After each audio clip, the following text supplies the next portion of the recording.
서영원 차장이 포착한 이슈부터 공개하겠습니다.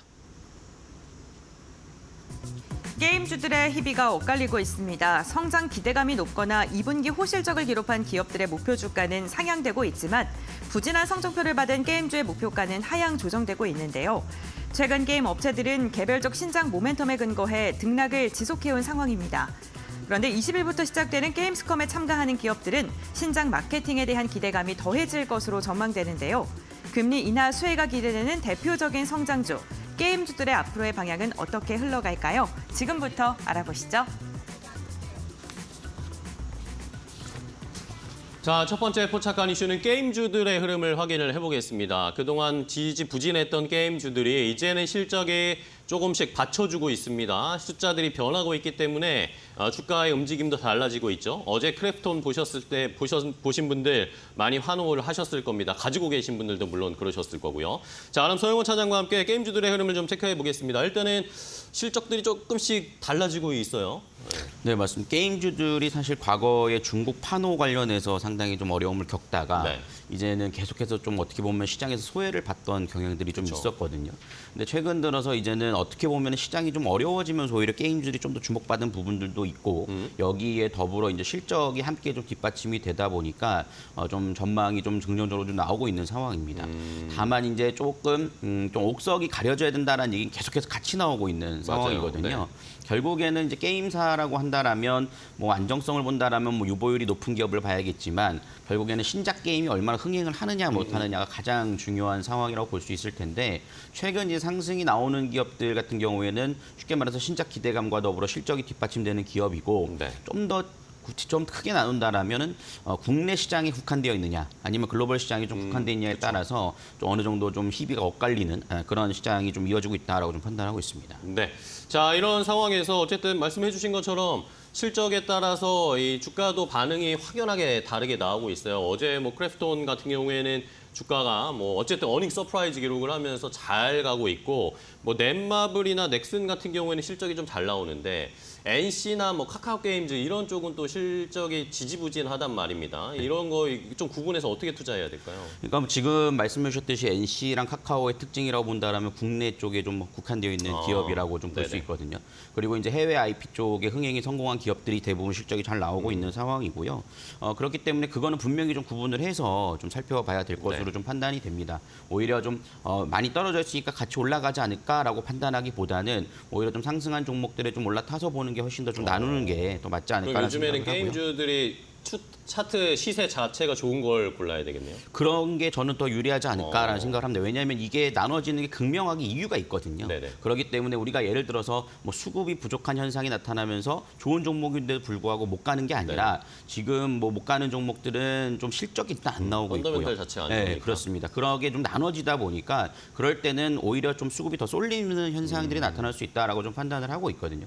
그렇기 때문에 오히려 저는 좀 가는 쪽을 좀 타는 게 맞다라고 판단을 하고 있고요. 특히나 이제 하반기부터 또 게임주들에 대한 이슈가 상당히 많습니다. 뭐 아까 뭐 보셨듯이 8월달 게임스컴이라는 이슈가 또 있는 상황이고, 뭐 넥슨이라든가 크래프톤, 뭐 펄어비스, 뭐 카카오 게임즈 이렇게 참여를 하거든요. 네. 그래서 이거를 앞두고 이제 신작 게임들의 발표가 또 줄줄이 이어지고 있는 상황이라고 볼 수 있겠고요. 우리가 또 11월달에 또 유명한 지스타가 또 있지 않습니까? 네, 그렇죠. 지스타 모멘텀도 함께 받게 된다라면 대부분 거기에 신작 게임들이 포커스가 좀 맞춰져 있을 거예요.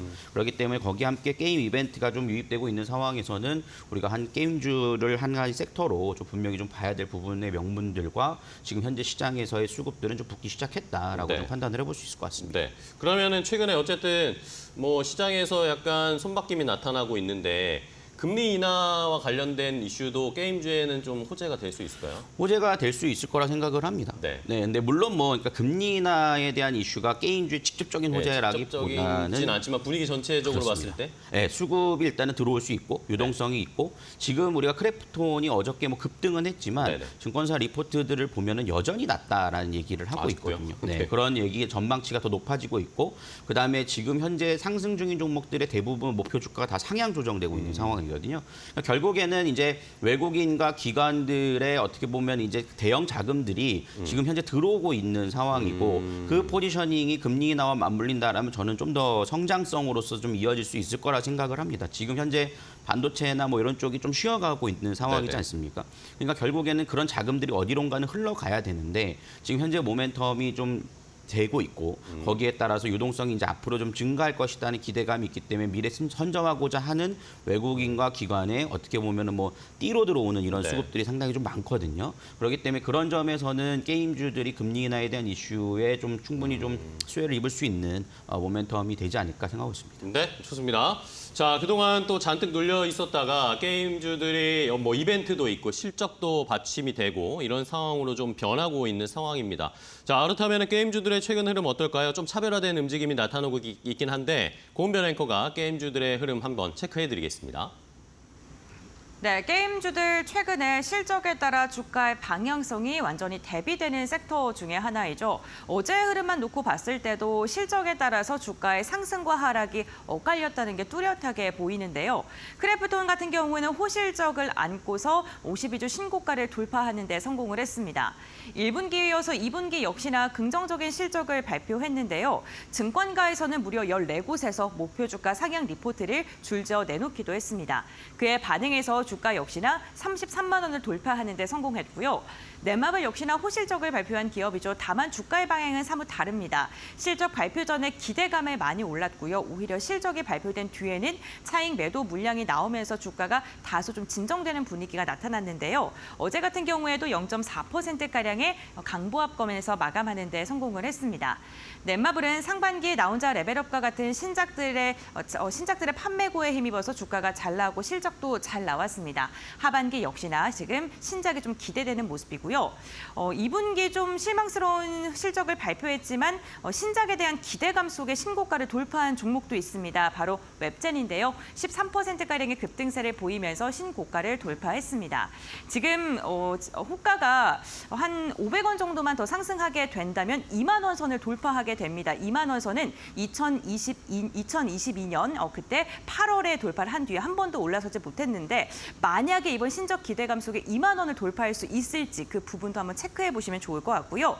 부진한 실적과 흥행에 대한 기대감이 떨어지면서 목표 주가 하향 리포트가 속출하고 있는 두 가지 기업입니다. 카카오 게임즈 같은 경우 올 들어 34%가량 하락했고 52주 신저가를 연이어 경신하고 있는 모습이고요. 위메이드 역시나 실적 쇼크가 나오면서 1% 이상의 하락, 차트를 보더라도 우하향 곡선을 그리고 있다는 게 특징적입니다. 그렇다면 게임주들 가운데 우리는 어떠한 종목을 선택해야 될까요? 지금부터 알아보시죠. 자, 서영훈 차장과 아까 이야기를 나눴을 때 결국에 게임주들 지금 흐름을 잘 타고 있는 종목 그리고 상반기에 좋은 실적을 찍은 그런 종목들 여기에 금리 인하 관련돼서 전반적으로 시장이 변하고 있는 상황 이런 것들이 잘 맞아떨어지는 종목을 골라봐야 될 것 같은데 어떤 종목 보세요? 일단은 뭐 대표적인 종목으로는 뭐 크래프톤을 크래프톤? 좀 네. 말씀드릴 수 있겠고요. 물론 뭐 어저께 너무 상승을 했기 때문에 뭐 추격해서 쫓아가기는 좀 어려울 수는 있겠습니다만 결국에는 뭐 주가라는 것도 조정 기회는 있거든요. 그래서 그런 점에서는 크래프톤을 좀 관심 있게 살펴볼 수 있을 것으로 예상이 되고 있고요. 우리가 너무나도 잘 알려져 있는 뭐 배틀그라운드에 대한 IP를 갖고 있는 기업이라고 볼 수 있겠습니다. 네. 그래서 배틀그라운드의 흥행이 계속해서 좀 이어지고 있는 상황이고 PC뿐만 아니라 모바일 쪽에 대한 성장성이 상당히 이번에 좋았다라는 얘기들이 좀 나오고 있는 상황이거든요. 그래서 2분기 매출액이 뭐 한 83% 전년 대비 성장을 했고 영업이익이 뭐 152% 성장을 하지 않았습니까? 네. 그만큼 실적이 좋아지고 있는 상황이고 하반기에 대한 컨센서스도 계속 높아져 있는 상황이기 때문에 올해 뭐 전반적인 YY주 기준으로 봤을 때 작년 대비 상당히 큰 폭의 성장이 좀 이루어질 것이다라는 것을 이제 현재 네. 주가에 반영을 하고 있다라고 좀 볼 수 있겠습니다. 그래서 더욱더 좀 긍정적으로 좀 볼 수 있겠고요. 특히나 이제 올 4분기 하반기에 대한 출시를 목표로 해서 다크앤다커라는 이제 모바일 게임 신작을 또 준비를 하고 있거든요. 네. 근데 이게 이제 글로벌을 대상으로 바로 출시를 하고 그다음에 지금 현재 베타 테스트 중에서도 글로벌을 대상으로 좀 베타 테스트가 진행 중인데 이러한 부분들의 흥행이 뭐 성공할지에 대한 여부는 사실 잘 지금 현재로서는 알 수는 그렇죠. 없습니다. 네. 그렇지만 이것까지 좀 이어진다라면 이 탄력은 더 기대감에 의해서 더 이어질 수 있을 것으로 생각을 하고 있고요. 더욱이나 이제 중요하게 볼 수 있는 부분들은 수급인데요. 네. 외국인들의 수급이 상당히 강합니다. 최근 들어서 이제 강하게 올라오고 있고 네. 어저께도 어제 많이 샀네요. 수급이 네. 상당히 많이 들어왔습니다. 물론 프로그램 쪽으로 통해서도 들어온 경향도 있긴 하지만 그래도 외국인 수급과 함께 뒷받침이 되고 있다는 점에서는 이 추세는 좀 더 이어질 수 있지 않을까라는 생각들을 하고요. 네. 처음 오히려 상장됐을 때의 기대감이 워낙 크지 않았습니까? 그렇죠. 근데 그거에 비해서 뭐 지금 많이 올랐다고 판단하기 좀 이르다라는 증권사 컨센서스가 나오고 있는 상황이에요. 왜냐하면 실적 성장이 그때에 비해서 엄청나게 했기 때문에 사실 이것이 물론 처음 상장했을 때는 워낙 그 기대감이 컸기 때문에 그것을 뭐 다 올라올 거야라고 판단하기는 아직 이를 수는 있겠으나 네. 현재 구간 때도 그렇게 부담스럽지 않은 가격임은 좀 분명하지 않을까라고 전망을 하고 있습니다. 네, 알겠습니다. 자, 크래프톤 뭐 좋은 이야기 쏟아지고 있습니다. 어제도 뭐 증권사에서 리포트 막 17개, 18개가 막 쏟아져 나오더라고요.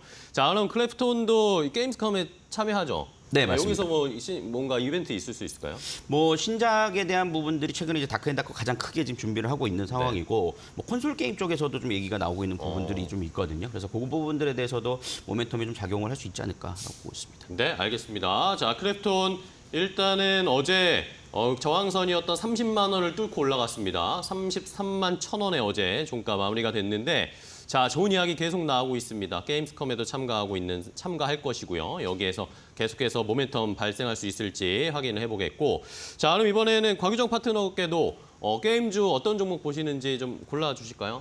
네, 제가 지난번에 넥슨 게임즈 가지고 와서 주가가 계속 올라갔기 때문에 네. 게임주 또 다음 어떻게 보면 후속주를 네, 다음 가지고 타자는 오는 뭡니까? 거잖아요. 그래서 정말 신중에 신중을 가해서 가지고 온 종목인데 펄어비스를 가지고 왔습니다. 펄어비스요? 사실 제가 적자 기업을 선호하지 않는 거 그러니까요. 아시죠? 괜찮을까요? 그런데 최근에 이 펄어비스가 당기순이익 적자가 2022년도 있었고 2023년도, 2024년도 영업이익 적자가 조금씩 있어요. 네네. 그래서 다른 또 종목들을 보기에는 웹젠이나 넷마블 같은 경우에는 또 노조 이슈가 있거든요. 아, 그렇기 그렇죠. 때문에 네. 지금 시점에서 펄어비스가 또 전일 거래량도 좀 들어와주고 일부 또 상승으로 되돌림이 나와줘서 이 적자에 대한 좀 부담감만 어느 정도 해소하면 주가가 좀 더 이제 올라갈 수 있을 만한 또 탄력을 받지 않을까 해서 이 적자 요인들을 어제 제가 열심히 분석을 실적 개선할 만한 했습니다. 뭐 모멘텀 요인들이 있나요? 지금 실적 개선에 대한 요인들 당연히 이제 하반기부터는 좀 들어오고 있다라고 볼 수가 있을 것 같고요. 기존에 이제 2022년도 지금 재무 잠깐 한번 보면서 말씀을 드리도록 네네. 할게요.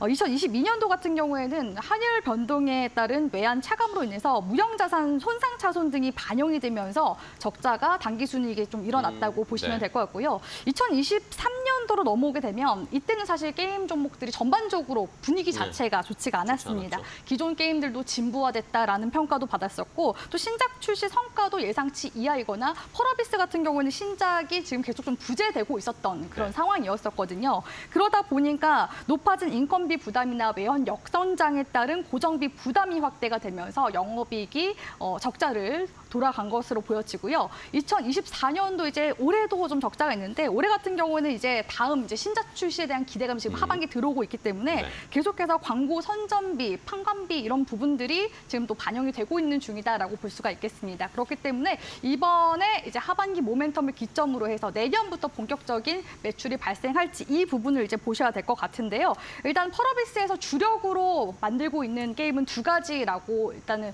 볼 수가 있겠습니다. 네. 대표적인 IP가 일단 검은 사막 들어볼 수가 있을 것 같고요. 검은 사막 같은 경우 2014년도부터 오픈 베타 서비스 시작해서 지금 현재 150개국에서 가입자 수 2천만 명이 플레이하는 네. 게임이라고 볼 수가 있습니다.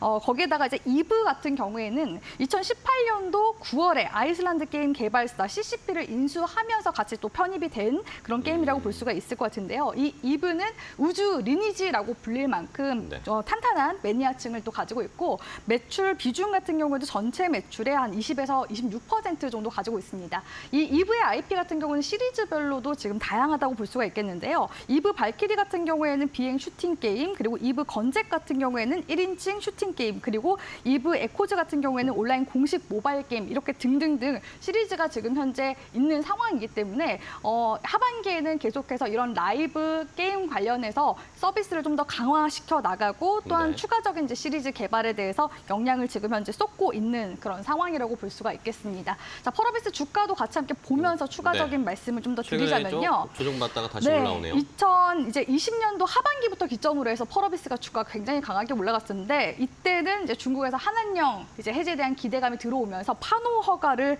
발급을 해주게 됐습니다. 그래서 검은 사막 모바일 같은 경우에도 2021년도 6월경쯤에 중국의 판호 발급을 받게 됐었고요. 잠깐 이제 주가가 주춤했었던 것은 코로나로 인해서 재택근무자가 또 늘게 되면서 네. 이 신작 게임인 붉은 사막이 연기가 되게 됐습니다. 그래서 좀 주가가 주춤했지만 8월 달에 또 다시 신작 게임인 도깨비 게임 트레일러가 공개되면서 다시금 시세가 탄력을 받는 모습이었었고요. 그리고 이제 11월 달로 들어서서는 이 중국의 검은 사막 모바일 사전 예약이 흥행을 했다라고서 올라갔습니다. 근데 막상 까보니까 2022년도 4월인가요? 그때부터 모바일 진출을 했는데 생각만큼 그 반응이 좋지가 않아서 흥행이 부진했다라는 네. 이유로 주가가 다시 되돌림이 나왔죠. 그만큼 지금 이 펄어비스의 주가에 있어서 판호 허가 발급과 더불어서 이 검은 사막 그리고 붉은 사막이 굉장히 중요하다고 볼 수가 있겠습니다. 네. 이번에 이제 검은 사막 같은 경우에는 중국의 PC 버전으로 출시를 할 예정이라고 하는데요. PC 버전 같은 경우에는 이번 6월 달에 판호 발급을 받았고요. 지금 7월 기술 테스트를 진행하면서 마지막 지금 최적화 작업에 들어가 있는 상황이라고 볼 수가 있겠습니다. 네. 그래서 빠르면 중추절 이후인 9월에서 10월경쯤에 중국에 출시가 될 예정이라고 하고요. 지금 현재 마케팅 관련해서 7월에 중국 최대 게임쇼인 차이나 조이 2024에 퍼블리셔인 텐센트와 같이 함께 이 현지 마케팅을 계속 진행 중에 있기도 합니다. 네. 그래서 이번 하반기 매출은 이런 검은 사막 PC 버전이 중국에서 흥행하느냐에 따라서 매출이 좀 갈리게 될 가능성이 굉장히 높다라고 볼 수가 있을 네. 것 같고요. 다행히 지금 중국 텐센트 게임 플랫폼이 윗게임에서 주간 인기 차트 3위에 올라와 있기도 합니다. 특히나 또 기대됐었던 신작, 이번에는 게임스컴에서 시연 빌드를 선보일 예정이라고 하는데요. 어떤 평가를 받게 될지 그리고 하반기 경쯤에 정확한 또 출시 일정까지도 얘기가 나온다고 하고 있기 때문에 기대감 우리 시청자분들 좀 보시면서 펄어비스 주목해 보셨으면 좋겠습니다. 네, 알겠습니다. 펄어비스 실적 개선하면서 주가도 반등할 수 있을지 강유정 파트너님이 펄어비스 한번 다음에도 또 추적해 주세요. 하반기에 실적 잘 나오는지요. 자, 게임주들에 대한 의견을 함께 확인을 해봤습니다. 하반기에 계속해서 게임스컴이 다음 주에 있고 또 우리나라에서도 지스타가 열리고 게임과 관련된 이벤트 계속 나오고 신작도 나오고 있으니까 한번 잘 추적하고 주가 흐름도 확인해 보시기 바랍니다.